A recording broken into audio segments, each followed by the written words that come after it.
All right, I'm Eric Whitfield, and I'm going to be reading from the Loose Cannon Complete Third Edition. Reading on page 41, Darwin's Purge. Decades had passed since the golden age of piracy. Pirates had grown arrogant with the knowledge that they were the Flying Spaghetti Monster's chosen people.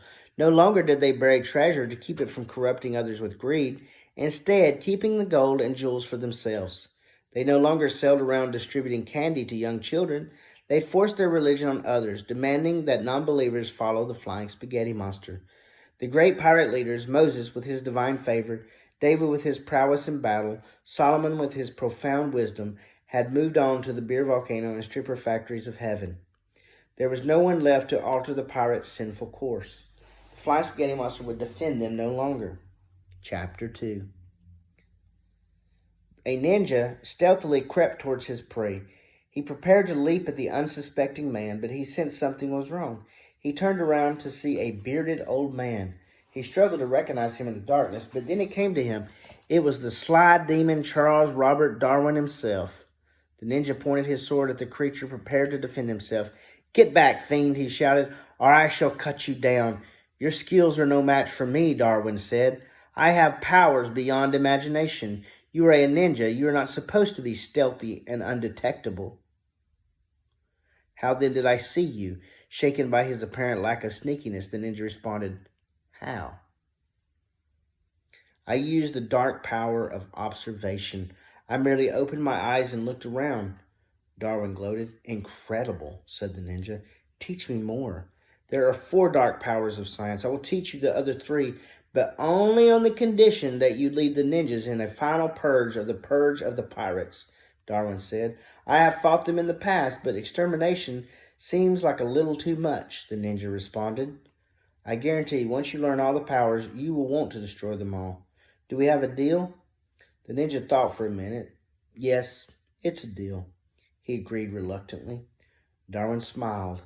"The second power is reason. Use logic in your strategies against the pirates. For example, pirates love to drink rum, so maybe ambush them at a tavern. Now, this is useful, but don't solely rely on it. Just because something makes sense doesn't mean it's true. So reason must be used with the third power, experimentation. If you do attack the pirate at a tavern and you lose, then try something else. A combination of logic and trial and error, reason and experimentation would give you an effective method in fighting the pirates." "I see," said the ninja. "These powers do seem powerful, but I still don't feel like killing every last pirate." "That's where the last power comes in, the dark power of evidence. Pirates are always armed with cutlasses and flintlocks. They travel in ships loaded with cannons. They have constantly fought against the ninjas. They are a threat to you and your people. What choice do you have other than to destroy them all?" "Yes, you're right. I'm a scientist. I'm always right. Now, I'm currently working on a deception, a theory of evolution, that will destroy the faith of the pirates and prevent them from gaining new converts. It will even hurt the Flying Spaghetti Monster himself, as he put a lot of effort into making the universe appear older than it really is. Evolution will provide an alternative to his practical joke, this ruining his fun. All the ninjas must be eliminated, and pirates and Pastafarianism will fail."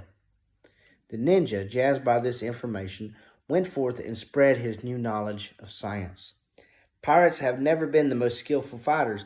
They are peaceful men and had mostly held off attempted purges by the ninjas in the past by divine intervention from the Flying Spaghetti Monster. But now the Flying Spaghetti Monster had forsaken them for their digressions. Furthermore, they had grown fat and pathetic, perpetually drinking rum and boning winches, and were in no shape for battling ninjas. This, combined with the ninjas' mastery of the dark powers of science, meant the ninjas didn't stand a chance against the coming doom. The ninjas spread across the land, slaughtering every pirate they found. They hunted them down like bilge rats. Most of them cowardly fled into the sea or drowned their sorrows in rum, waiting for the end. Many complained to the Flying Spaghetti Monster, turned against him for letting this misfortune befall them. But some took a stand and proudly fought to the end with the knowledge that they had brought this upon themselves. Others repented and prayed to the Flying Spaghetti Monster to apologize for their wrongdoings. The Flying Spaghetti Monster saw these devout pirates and felt bad for condemning his entire following for the sleaze of some. Chapter 4. Captain Bob Wayne Warren had made it back to his ship after a narrow victory over a ninja assault party. He had lost many of his crew and was feeling depressed. He said, "Oh, tasty flying spaghetti monster, I realize this destruction must be our fault, but I need to know what have we done wrong. Pirates have become corrupt and have strayed from Pastafarianism. Now, I'm not the kind of god to smite those who don't listen to me, but I don't have to protect you either," answered the flying spaghetti monster. "That still sounds pretty lame," said Bob Warren. "I know, but I'm a god. I've got responsibilities and such. Do you really want to worship a god who helps out a bunch of jerks?" "No," Bob said. "Yeah, well, you were certainly jerks," said the flying spaghetti monster. "True, but I've repented. I've admitted that I've done wrong," Bob replied. "You're doing better than most people, but you're still not good enough. For example, stop killing ninjas. Remember the second suggestion? You should not do stuff that you already know is wrong, like killing, lying, cheating, stealing, etc. Do you really need these carved into a rock? Yeah, they may kill you, but at least you'll die a good person. Plus, I made all humans equal. Ninjas are inherently as good as pirates, but they were deceived by Darwin and twisted by his science. That demon is the one you should be angry at," stated the flying spaghetti monster. "Fair enough," Bob replied. "Sweet. You shape up a little, and I got your back. But there's one more thing. You must go forth and spread my word. You must keep my faith alive. For the Charles Robert Darwin will return and threaten mankind again. His science may destroy the world. The Pastafarians must be prepared." That is the end of this video.